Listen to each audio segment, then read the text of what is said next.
I'm Judy Gammett, the owner of Dogs Can Dance, and I hope that you'll join me this Sunday, February 22nd, for 2 fun workshops on the sport of canine musical freestyle.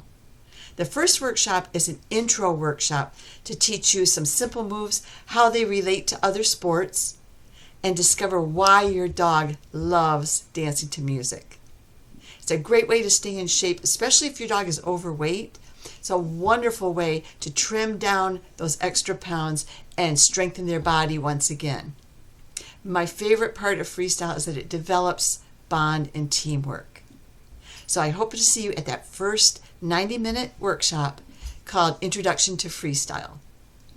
After that, I'll be presenting Dancing for Smiles.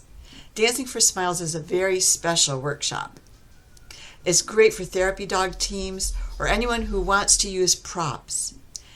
You'll need to bring a hat. You'll need to bring some type of a object that could work as a dance cane.